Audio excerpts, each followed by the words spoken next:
샬롬 3월 10일 매일 말씀 묵상입니다. 한 주간도 주님 안에서 평안하셨는지요? 오늘 이 아침에 주님께서 우리에게 새 생명을 주셨듯이 우리의 마음과 영혼도 새롭게 하여 주시기를 축복합니다. 오늘 이 시간 함께 나눌 말씀은 사순절 기간을 맞이해서 함께 예수님을 더 집중해서 깊이 묵상하는 시간을 가지려고 합니다. 오늘 그 첫 말씀으로서 히브리서 3장 1절 말씀을 함께 묵상하겠습니다. 제가 먼저 봉독하겠습니다. 그러므로 하늘의 부르심을 함께 받은 거룩한 형제자매 여러분, 우리가 고백하는 신앙의 사도요 대제사장이신 예수를 깊이 생각하십시오. 아멘. 우리는 예수님을 믿기 때문에 크리스찬이라고 불리고 있습니다. 예수님을 믿는다는 것뿐만 아니라 예수님처럼 살아가는 자로서 부르심을 받았다는 뜻이죠. 예수님처럼 살아가려면 첫 번째로 우리가 해야 할 것은 예수님을 매 순간마다 깊이 묵상해야 할 것입니다. 우리가 사랑하는 사람이 생기고 좋아하는 사람이 생기면 24시간 내내 그 사람 생각을 하고 그 사람은 무엇을 하는지, 그 사람은 어떤 생각을 하는지, 건강한지, 어떤 마음으로 지금 지내고 있는지 궁금하지 않습니까? 그런 것처럼 우리는 하나님과 우리 관계가 아버지와 자녀의 관계가 되었고, 또 예수님과 우리의 관계는 그리스도를 신랑으로 삼고 우리는 그리스도의 신부가 된 자로서 정말 그 끈끈한 사랑의 관계로서 우리를 하나님께서 불러주셨다는 것을 잊지 말고 우리가 예수님을 그렇게 묵상해야 할 것입니다. 우리가 예수님을 묵상할 때 정말 많은 것들을 우리에게 해주셨기 때문에 정말 무궁무진하게 생각할 것들이 많을 것입니다. 그러나 오늘은 첫 번째로 예수님께서 우리에게 행하신 그 첫 번째 역할, 오늘 무엇이라고 기록되어 있습니까? 우리가 고백하는 신앙의 사도요 대제사장이신 예수를 깊이 생각하십시오 라고 하고 있습니다. 신앙의 사도라는 것은 우리에게 사도로서 우리의 그 길을 먼저 보여주었고 우리를 이끌어준다는 어떤 대표적으로 우리를 이끌어주는 리더의 입장으로서 얘기를 해주시는 거겠고요. 대제사장으로서는 우리를 대신해서 죄를 하나님께로 가져가고 그리고 중보해주는 역할로서 이야기하는 것이라고 우리는 생각할 수 있습니다. 대제사장이신 예수를 깊이 생각하십시오 라고 하고 있는 이 구절을 오늘 이 시간 잠시 묵상하고자 합니다. 오늘 본문 말씀은 그러므로 라고 시작합니다. 그러므로. 무엇 때문에 그러므로라고 시작하고 있을까요? 그 앞에 있는 2장 14절부터 18절의 말씀을 함께 알아야 함께 이해할 수 있을 것입니다. 14절부터 18절을 제가 읽겠습니다.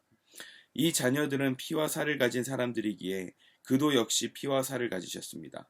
그것은 그가 죽음을 겪으시고서 죽음의 세력을 쥐고 있는 자, 곧 악마를 멸하시고 또 일생 동안 죽음의 공포 때문에 종로를 타는 사람들을 해방시키기 위함이었습니다.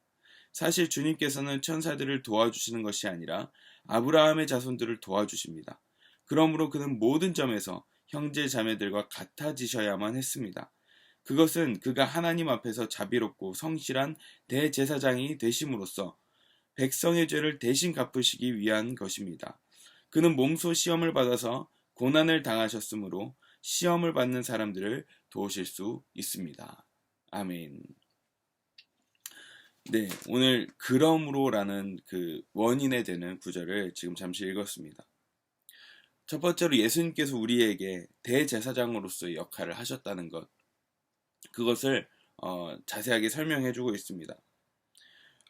예수님께서 우리를 구원시키기 위해서 첫 번째로 하신 것이 대제사장으로서 오신 것의 첫 번째 모습이 뭐였냐면 우리와 같이 피와 살을 가진 모습으로 오셨다는 것입니다. 즉 성육신 하셨다는 것이죠. 성육신 하셨다는 말이 무엇입니까? 하나님이 우리를 창조하셨는데, 즉 하나님은 우리의 창조주시고 우리는 피조물인데 그 하나님께서 아들을 보내셨는데 그 아들이 창조주, 즉 하나님께서 우리를 창조하실 때 말씀으로 우리를 창조하셨는데 말씀이 그 수면 위에 운행하실 때 그 말씀이신 예수님께서 우리 가운데 오셨는데 그 오신 그 모습이 피조물로서 오셨다는 것입니다. 창조주이신데 피조물로 오셨다. 왜 그렇게까지 하셨어야 됐을까요? 그냥 우리가 말로만 해서 우리가 말로만 그래 너 구원 받아라 땅땅땅 이렇게 판결만 해주면 되는 것이 아닐까요? 라고 생각할 수 있지만 그 하나님께서는 그 공의로움을 이루시기 위해서 우리를 대신해서 그 하나님이 피와 살을 가진 존재로서 오셔야만 했다는 것입니다. 피와 살을 가지고 오셔야지만이 그 모든 문제들, 우리 인간이 가지고 있는 모든 문제를 해결할 수 있기 때문에 첫 번째로 피와 살을 가진 모습으로 성육신 하셨다는 것입니다. 그래서 그 피와 살을 가지셔서 오셔서 하신 것이 무엇입니까? 죽으신 것이죠. 아니 우리 다 죽는데 그게 무슨 우리에게 의미가 있습니까? 라고 할 수 있겠지만 창조주께서 영원히 죽지 않으시는 분께서 피와 살을 가지고 오셔서 우리를 대신하여 그 죽음을 겪으셨다는 것입니다. 죽음을 겪으셔서 그러면 죽은 이유가 무엇입니까? 그럼 우리처럼 그냥 똑같이 죽으신다는 것입니까? 유한하다는 것입니까? 그 말이 아니죠. 죽으셨다는 것은 우리와 함께 우리와 같은 모습이 되셨다는 것입니다. 성육신이 되셨다는 것은 우리와 같은 모습이 되셔서 우리를 너무나도 이해하신다는 것이죠.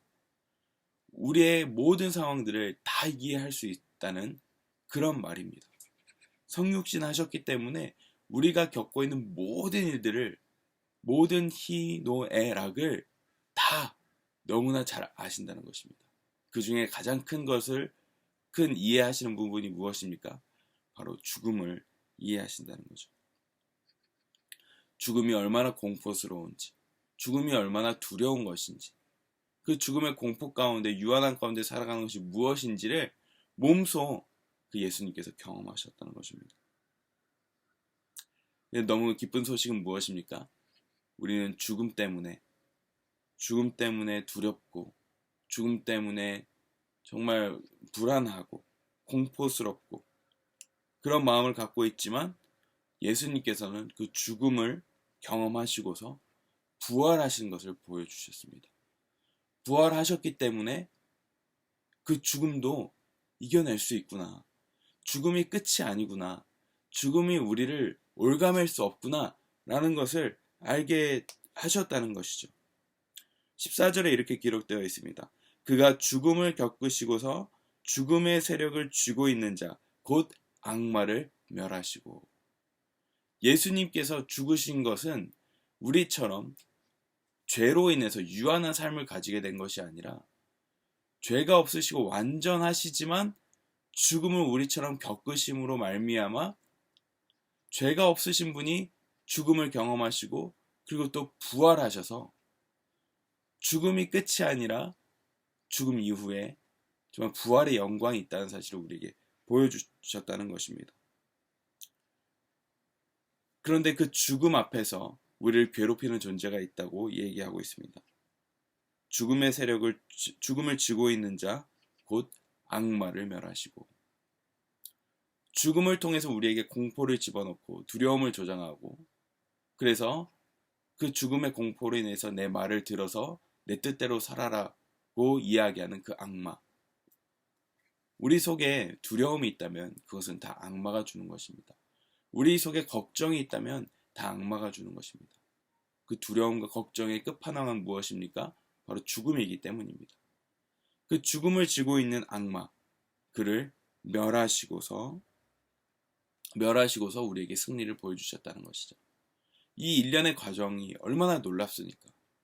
창조주이신 하나님께서 우리를 대신하여서 육신을 가진 모습으로 오시고 우리처럼 육신을 가진 모습으로 오시고 그 육신의 모습을 가진 그분께서 완전한 삶의 모습을 보여주실 뿐만 아니라 죽음까지도 우리와 함께 하셨다는 것.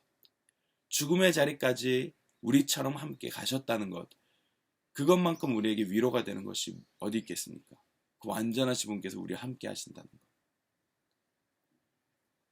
어떤 두려움이나 어떤 어려움이 있어도 그분께서 우리와 함께 걷는다는 것을 우리가 알고 있을 때 우리의 모든 두려움이 사라질 것입니다. 그것이 심지어 죽음의 목전 앞에 있을지라도 말입니다. 왜냐하면 그분은 죽음을 이기셨고 죽음의 세력을 쥐고 있는 자 곧 악마도 멸하셨기 때문입니다. 또 어떤 표현을 하고 있나요? 15절에 보면 또 일생 동안 죽음의 공포 때문에 종노릇하는 사람들을 해방시키기 위함이었습니다. 죽음의 공포 때문에 종노릇하는 사람들. 많은 사람들이 그 공포, 두려움 때문에 그 두려움에 기인해서 노력하며 애쓰며 살아갑니다. 내게 죽음의 공포가 다가오지 않게 하려고 그렇게 열심히 노력하는 사람들이 참으로 많은 것을 우리가 어렵지 않게 발견할 수 있습니다. 그 두려움 때문에 덜덜 떠는 사람들을, 벌벌 떠는 사람들을 해방시키기 위하여 그 죽음을 이기셨다고 이야기합니다. 저와 여러분들에게도 그런 두려움이 있습니까? 죽음의 두려움, 죽을 것만 같은 두려움, 그리고 정말 우리를 죽을 것처럼 두렵게 만드는 공포스러운 것들, 그리고 그 공포 때문에 내가 그 공포를 면하기 위해서 노력하는 모든 것들,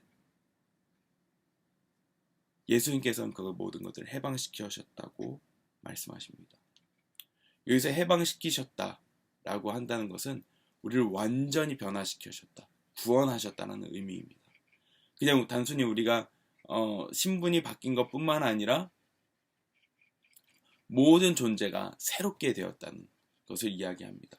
원어로 이야기하면 모든 것이 변화되었다, 모든 것이 깨끗하게 되었다라는 의미로 쓰인 단어입니다. 죽음의 공포가 있는 모든 마음들을 하나님께서 다 변화시키시고 깨끗하게 하셨다는 것이죠. 저와 여러분 마음 가운데 두려움이나 공포가 있습니까? 죽음에 대한 두려움이나 공포가 있습니까?